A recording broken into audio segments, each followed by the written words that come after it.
Oke, halo nakama semuanya. Kali ini aku mau ngajakin teman-teman buat diskusi bareng ngobrolin Water Seven.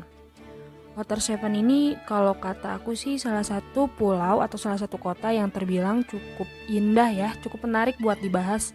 Pertama kali aku lihat Water Seven itu gambarannya kayak ngeliat air mancur raksasa gitu ya. Ada air muncul dari atas ngalir ke bawah.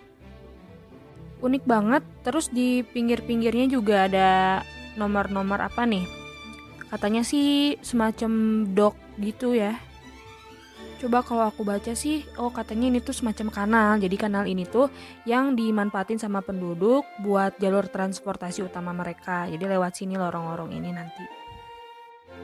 Nah, salah satu yang bikin si Water Seven terkenal ini, soalnya dia itu punya perusahaan Galila. Nah, perusahaan ini tuh katanya perusahaan pembuat kapal terbesar dan terbaik di dunia. Jadi banyak orang-orang yang mau bikin kapal atau ngebenerin kapalnya tuh ke sini, baik bajak laut ataupun pemerintah. Semuanya kalau mau ngurusin perkapalan tuh pasti datangnya ke Water Seven, ke tempat ini, ke Galila ini. Si struktur bangunannya tuh kalau aku bilang sih unik ya. Jadi kayak jalanannya, terus jembatannya, semua tuh warnanya senada kayak dari batu gitu, dari batu bata atau apa ya ini. Jadi si kotanya tuh punya daya tarik sendiri. Sama beda aja gitu sama kota lainnya yang pernah dikunjungin si Luffy. Yang bikin uniknya tuh si pasar terapungnya itu loh. Apa tuh namanya? Kayak yang di Itali. Kayak di Venesia di Itali. Jadi kota terapung gitu kan, dan katanya emang si Oda Sensei itu terinspirasi bikin Water Seven ini tuh terinspirasi dari Venesia Italia itu. Nah, kelihatan kan dari jalannya semua air gitu, terapung si kota-kotanya tuh. Dan emang transportasi utamanya jalurnya lewat air. Kalau di Venesia kan ada semacam sekoci atau apa tuh namanya yang perahu kecil, terus ada si mang-mang yang buat ngedayungnya. Nah, kalau di sini di One Piece dia konsepnya pakai perahu juga, cuman ditarik sama binatang apa nih? Yagara ya, disebutnya Yagara. Jadi kayak si hewan ini yang narik perahunya, jadi nggak usah didayung gitu. Lucu sih. Yagara ini kalau diperhatiin sih kayaknya sejenis kuda ya, kalau dari kepalanya sama rambutnya tuh kelihatannya kuda banget.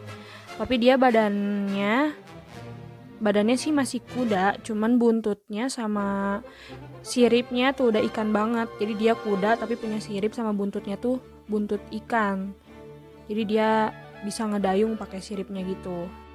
Biasanya sih kalau warlock, nah mereka itu punya yagaranya masing-masing. Jadi kan itu emang transportasi wajib kali ya kalau di Water Seven tuh. Jadi warlock pasti punya, dan kalau misalkan kita sebagai turis atau pendatang, kita itu bisa minjem atau ngerental si Yagara ini di tempat yang namanya rental bull shop. Nah, uniknya itu kalau kita mau rental di sini, kita bisa pilih Yagara atau kudanya itu semau kita, sesuka kita. Mau yang mana aja kita bebas milih. Harga satu Yagara ini kalau kita sewa itu 1000 beli. Nah, kalau dikerupiahin satu beli itu nggak beda jauh sama yen kali ya. 1 yen 140 rupiah, berarti harga 1000 beli sama dengan 140 ribu rupiah buat sekali sewa. Worth it lah ya, dengan harga 140 ribu rupiah kita bisa sewa Yagara dan bisa keliling kota Water Seven seharian. Balik lagi ngobrolin arsitekturnya, kebayang gak sih kita sambil naik perahu bisa menikmati pemandangan di sekeliling kota Water Seven tersebut? Cuma sekedar duduk di atas Yagara dan kita jalan-jalan keliling kota, itu udah jadi aktivitas yang menyenangkan sih, soalnya kita bisa menikmati pemandangan khas kota Water Seven gitu, yang emang arsitekturnya itu beda sama kota-kota lainnya.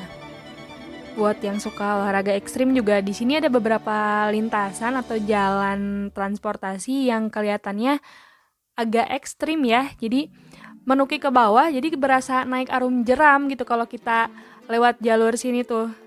Keren sih. Di Water Seven ini juga kan ada beberapa kota yang emang posisinya tuh di atas kan. Jadi Water Seven ini tumpuk-tumpukan gitu kan kotanya. Nah, kalau misalkan kita pengen ke tempat yang di atas itu, jalur jalan transportasinya itu kita lewat suatu ruangan, suatu lorong. Nah, nanti di situ fungsinya sama kayak lift. Jadi si airnya itu ngedorong perahu kita buat naik ke atas.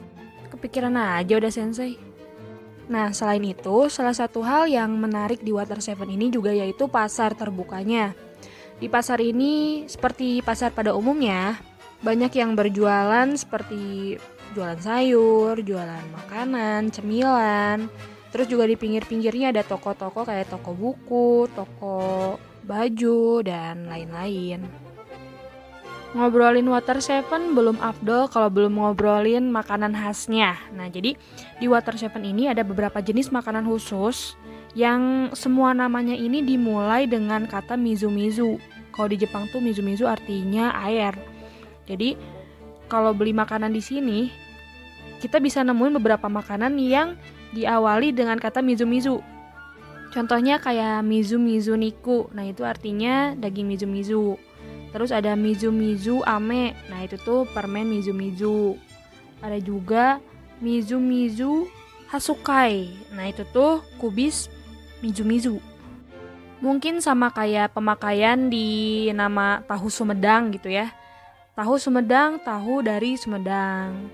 Permen mizu-mizu, permen dari mizu-mizu karena artinya air, berarti permen dari kota air, yaitu Water Seven. Nah, mungkin kayak gitu kali ya. Oke, overall jadi si Water Seven ini merupakan salah satu tempat favorit aku sih kalau dibilang ya, salah satu tempat favorit yang ada di Grand Line. Mulai dari tempatnya, arsitekturnya, terus orang-orangnya, sejarahnya, semuanya the best lah, unik gitu. Applause buat Oda Sensei yang udah kepikiran bikin pulau atau bikin kota air kayak Water Seven ini. Nah, kalau kalian sukanya pulau atau kota apa nih? Nanti kita bahas bareng-bareng. Yuk.